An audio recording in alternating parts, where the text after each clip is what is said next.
बातमी चिंता वाढवणारी। पश्चिम विदर्भामध्ये शेतकरी आत्महत्यांचं सत्र सुरूच आहे। जानेवारी ते मे दरम्यान पश्चिम विदर्भामध्ये 461 शेतकऱ्यांनी आत्महत्या केल्यात। अमरावती जिल्ह्यामध्ये 5 महिन्यामध्ये 143 शेतकऱ्यांनी आत्महत्या केल्यात। अमरावतीमध्ये 143, अकोल्यामध्ये 82, यवतमाळमध्ये 132 शेतकऱ्यांनी आत्महत्या केल्यात।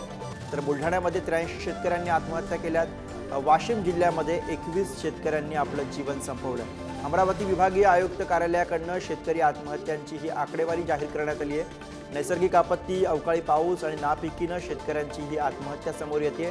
राज्यामध्ये सर्वाधिक आत्महत्या या पश्चिम विदर्भामध्ये दिसतात। आणि याच विषयी अधिक माहिती घेऊया। प्रतिनिधी छगन जाधव सध्या आपल्या सोबत आहेत। छगन, पश्चिम विदर्भामध्ये प्रामुख्याने आपण बघितलं तर सर्वाधिक शेतकऱ्यांच्या आत्महत्या दिसतात। काय तिथल्या शेतकऱ्यांचे नेमके प्रश्न आहेत, काय नेमकी आव्हानं दिसतात? गुरु, जर बघितलं राज्यामध्ये तर 11 जिल्हे असे आहेत की ज्या जिल्ह्यांमध्ये सातत्यानं शेतकऱ्यांच्या आत्महत्या होत आहेत आणि त्यामध्ये सर्वाधिक आत्महत्या ज्या आहेत त्या पश्चिम विदर्भात झालेल्या आपल्याला पाहायला मिळतात। शेतकऱ्यांना अवकाळी पावसाने जे नुकसान झालेलं आहे त्यांची मदत अजूनपर्यंत सरकारने दिलेली नाहीये।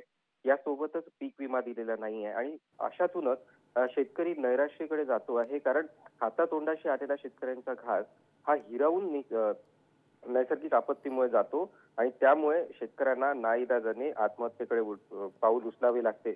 याकडे सरकारने कुठल्याही उपाययोजना ठोस पद्धतीने केल्याचं आपल्याला दिसत नाहीये, कारण सातत्याने ज्या पद्धतीने बघितलं 2020 ची जर परिस्थिती बघितली तर यवतमाळ जिल्ह्यातल्या जरूर गावामध्ये एकाच कुटुंबातील 14 लोकांनी आत्महत्या केल्याच्या जी घटना आहे ती पुढे आलेली होती आणि त्यावेळी राहुल गांधी यांनी सुद्धा त्या कुटुंबियांना भेट दिलेली होती। आणि त्यानंतर यवतमाळ नंतर त्याच्या पाठोपाठ अमरावती जिल्ह्याचा नंबर टाकलेला आहे, कारण या ठिकाणी देखील 5 महिन्यामध्ये 143 शेतकऱ्यांच्या आत्महत्या झाल्याचं आपण आकडेवारीमधून आपण बघतो आहे आणि सातत्याने हे सत्र सुरूच आहे।